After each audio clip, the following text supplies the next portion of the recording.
Hello everyone, welcome back to my channel. How is everyone? I have a beef. By the end of this video, I would like you to learn one or two things and especially encourage Mr. Beast to shift his thinking about the continent of Africa because honestly, not just Africa and Africans, that mentality that the continent of Africa is a country and that we are a charity case has to end. It is impactful, not just the continent of Africa and the youth of the continent, but also to us in the diaspora. We'll talk about it more, but first, let's watch this video from Mr. Beast.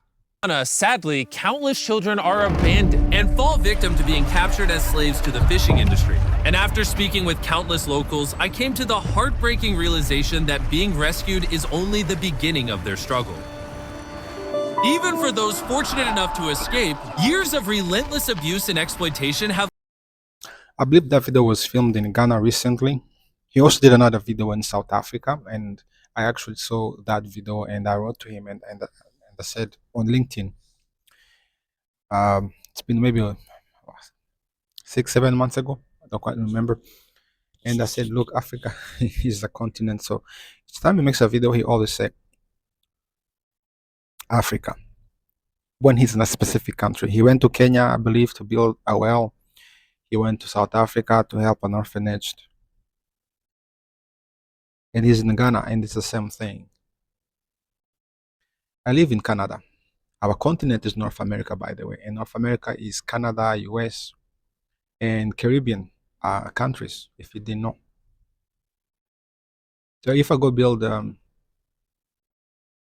an orphanage in St. Lucia and say North America, guys, just the situation that is happening in Ghana is not applicable to Uganda necessarily, Malawi, or Lesotho. Remember what Trump said about Lesotho. So why is it that people have an obsession of lumping a situation, a problem in a country in Africa to the entire continent? Even I was raised in Rwanda but born in the RC, in Kinshasa, in the West. When I moved to Rwanda back in the late 80s, it was like day and night. The culture, the whole vibe, even the food, it was not the same. And I think up until today, it's the same idea. This narrative is what keeps me up at night. When we are here, the diaspora, I live in Canada. I discovered that when I landed here, I wasn't even actually no longer a person. Now I'm identified as a minority and I'm a black person. Here it's another story, black Canadians, which we can get into it. There's a black culture from the United States for the descendants of our brothers and sisters, ancestors who came here through slavery. A sad story. And then suddenly you're no longer, even like Charles, a Rwandan born in the RC, and you're now a black person. And that itself creates a lot of confusions because someone from Jamaica and I, who was raised in Rwanda, we don't have the similar thinking, right? Yes, we are black, but we are different. Different. And you have Mr. Beast who have an obsession with seeing Africa in one angle. Dear Mr. Beast, and I'm not doing this for views, but this really gets into my inner core. So dear Mr. Beast, two things. Next time you make a video, specify the country in the continent of Africa. Second, can you please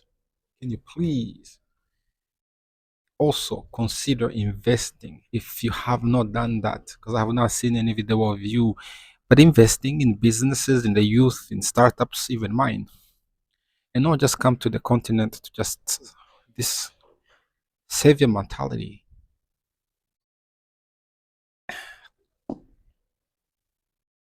Yes, there are issues. And what are our governments even doing? Don't even get me started on that. What are our governments in those countries doing? Because, look, in all disclosure, I have not been in many countries, but I can tell from what I see, from what I hear from my friends, for example, in Cape Town, South Africa, where I think he was in Joburg, um, they have wealth, immense wealth from locals, black South Africans as much as white South Africans. I mean, have you seen Cape Town? Let me show you. Africa. We're standing on what is called the Atlantic seaboard. It starts USD houses.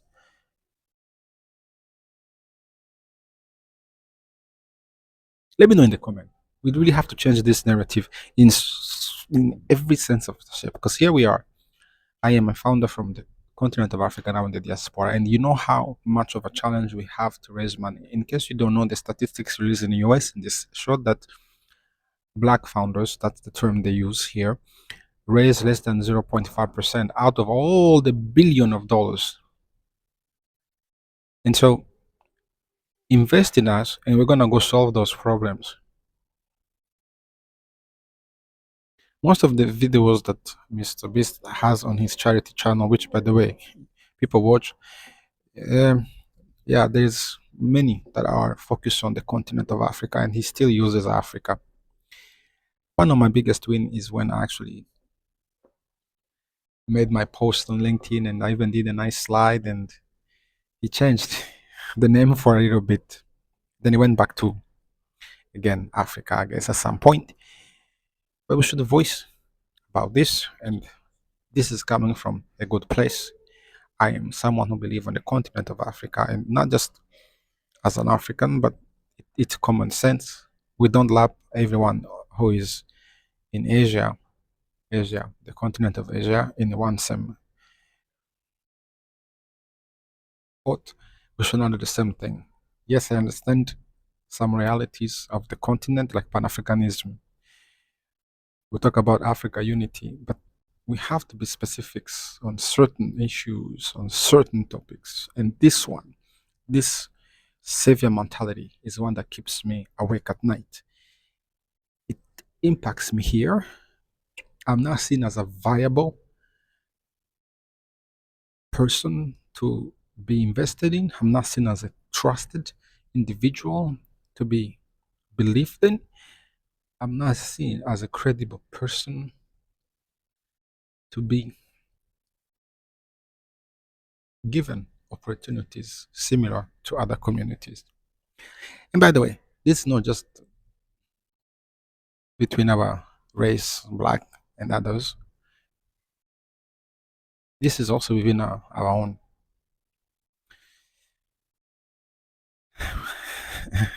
Between Africans. I'm talking about black Africans. I don't know about white Africans or Arab Africans or Middle Eastern Africans. They are there, or Indian Africans. I'm talking about the black Africans who look like me, sub-Saharan Africans. Let's be more specific. There are many issues around us, between us, I should say. It does not take a lot of thinking, a lot of Googling to see that. I mean, look at what's happening in the Democratic Republic of Congo today. The point of this video is that we remind the world, especially Mr. Beast, Mr. Beast, you're powerful. You have hundreds of millions of followers. Most of them are young. And that's why I'm concerned, because if they see your videos and if you are portraying the continent of Africa, and there's already a weakness in the geography, look, the 5-year-old, the 10-year-old, 13-year-old, 16-year-old, they're just gonna grow thinking that the continent of Africa is full of poverty and yaks. Africa, the continent of Africa, is more than that. Just like any other places around the world, there are concerns. There are corruption. Corruption is not just there. But please change the narrative. for your viewers. Educate them correctly. And the countries in Africa that welcome Mr. Beast, you should do something about it too. Thank you guys. I'll see you in the next one.